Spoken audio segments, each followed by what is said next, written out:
개성공단 가동이 전면 중지된 지 3년입니다. 폐쇄 후에 개성공단 기업인들은 비상대책위원회를 꾸려서 총 7차례 방북을 신청했지만 빗장은 여전히 풀리지 않고 있는데요.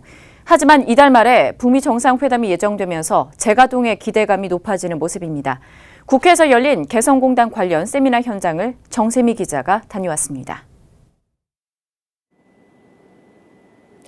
개성공단이 폐쇄된 지 벌써 3년이 지났습니다.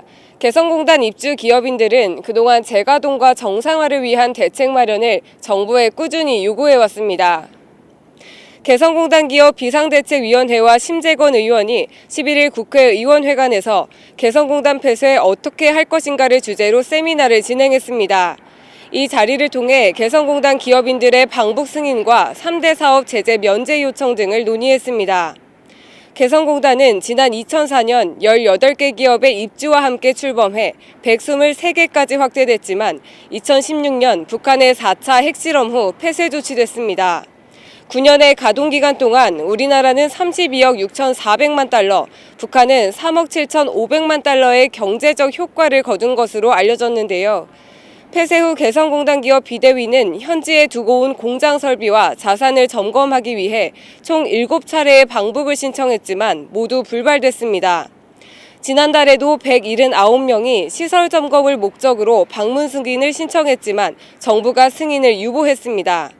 세미나에 참석한 기업인들은 남북관계가 개선됨에 따라 개성공단과 금강산, 철도, 도로 등 3대 주력 사업에 대해 우선적, 포괄적 제재 면제가 필요하다는 목소리를 높였습니다.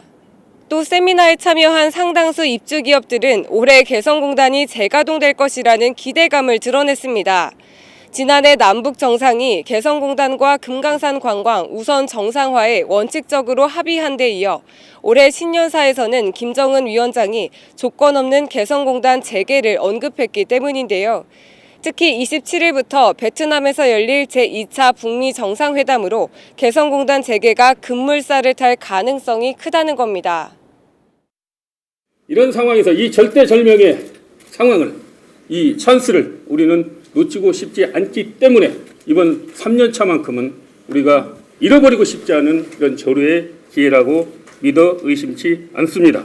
기획과 그리고 그 상응 조치로서 개성공단이 재개될 수 있는 현실을 만들어 오시기를 바라마지 않습니다. 한편 오늘 세미나에는 심재권 의원과 손학규 바른미래당 대표 등 정치권 인사들도 참석했습니다. 국회 차원에서도 개성공단 재개 지원을 위해 힘쓸 것을 약속하면서 기업인들에게 긍정적인 메시지를 전달하기도 했습니다.